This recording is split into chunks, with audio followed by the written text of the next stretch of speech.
Olá, crianças, tudo bem com vocês? Eu sou a professora Juliana, estamos na nossa aula de História. Agora iniciaremos o capítulo Patrimônios Brasileiros. Vamos à nossa página de abertura e ver aqui. Neste capítulo, você vai conhecer o patrimônio no Brasil, pautado na diversidade e na preservação mundial da cultura. Logo aqui, essa imagem de abertura, vejam aqui. O Cais do Valongo foi inaugurado em 1811 e aterrado duas vezes, em 1843 e em 1911. Ele foi redescoberto em 2011 e atualmente é considerado um patrimônio mundial pela Unesco.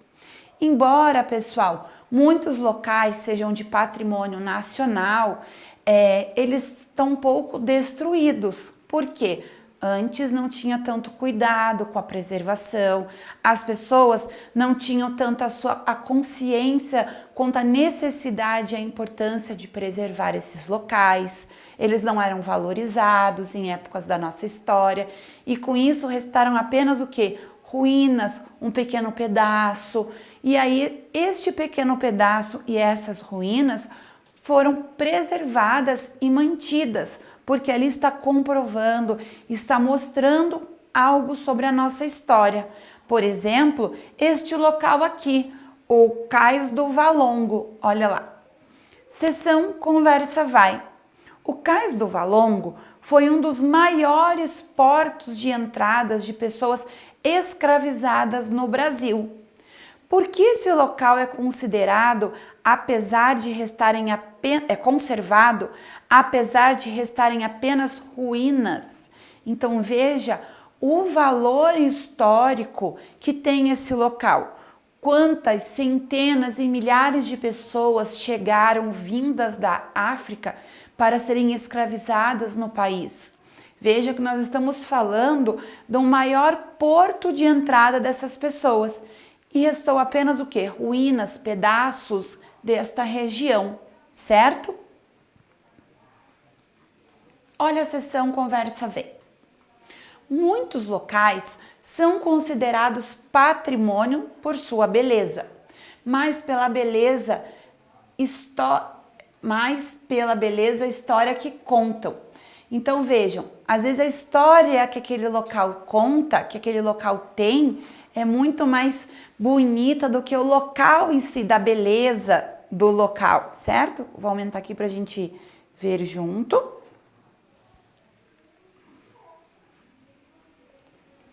As ruínas do Cais do Valongo contam uma história feliz ou triste? Elas contam uma parte da história de qual porto? De qual povo? Então veja, nós estamos falando aqui, às vezes não é de um local na questão pela beleza física, mas pela história que tem naquele local. Por exemplo, o Cais do Valongo nos está relatando a história triste ou feliz? A história de um povo que chegou por livre e espontânea vontade ou eles vieram amarrados, obrigados e ao chegarem aqui foram o quê? Torturados, foram separados de famílias, de amigos, não é? Então aqui a gente vê uma história triste, que foi retratada, que é representada naquelas ruínas, não é? Então vamos ver aqui, novo patrimônio brasileiro. Por muito tempo, a cultura de grupos indígenas e afrodescendentes não foi considerada parte do patrimônio nacional. Isso porque antes apenas obras e arte de prédios antigos no estilo português eram considerados patrimônio. Então pensando lá, que os portugueses que vieram, os portugueses que descobriram, os portugueses que colonizaram, que começaram a construir, somente se valorizava, somente se enxergava e percebia aquilo que foi trazido por eles. Mas e o restante? Os indígenas que já moravam aqui, as construções dos indígenas, a cultura deles, os africanos que foram trazidos aos montes, tinham as suas construções, a sua forma de enxergar o mundo, essa forma de viver.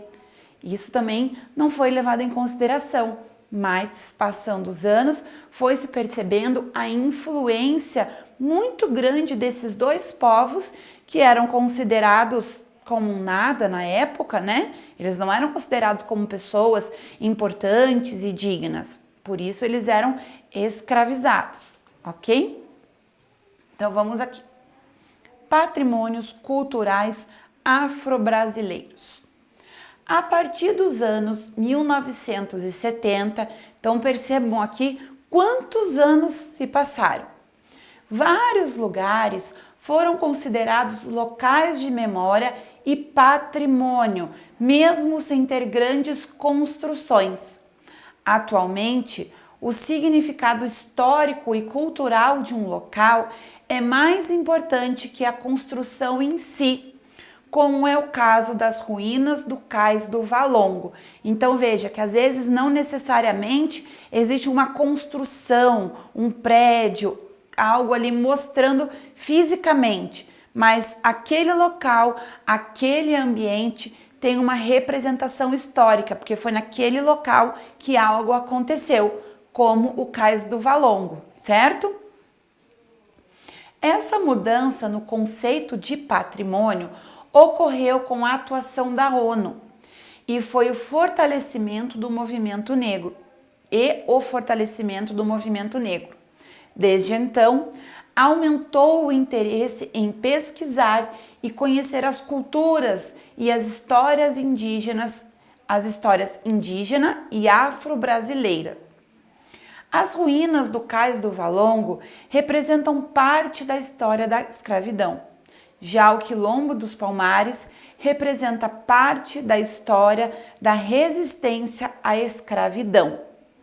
Ele ficava no interior do estado de Alagoas e resistiu aos ataques de portugueses por mais de 100 anos. Seu líder, Zumbi dos Palmares, foi morto em 1695.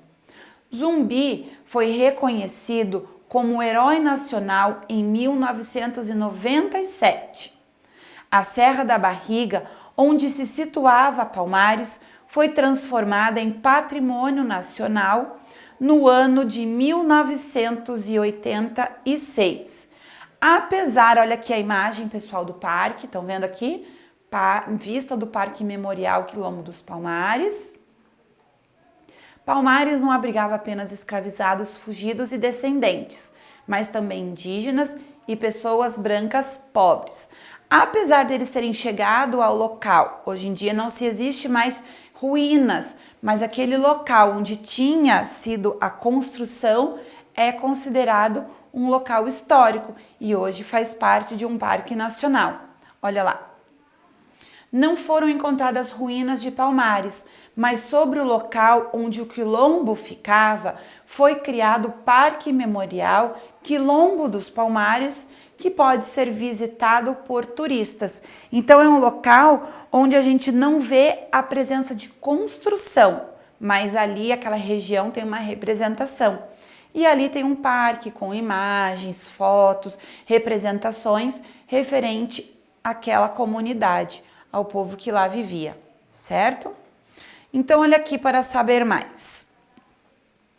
Existem vários movimentos de pessoas de origem africana ao redor do mundo, cada um com reivindicações próprias.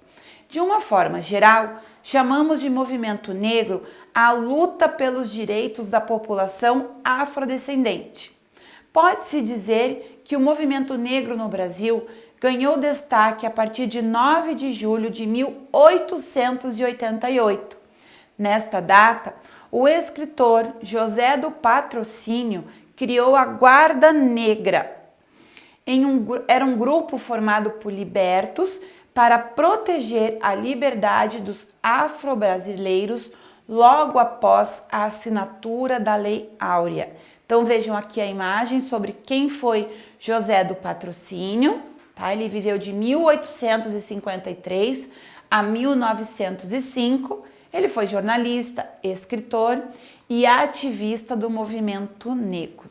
Então, pessoal, nós estamos falando agora sobre locais onde ficam às vezes ruínas ou apenas preservação, ou seja, é um local que é preservado em memória de algo que se passou ali na história do nosso país, ok?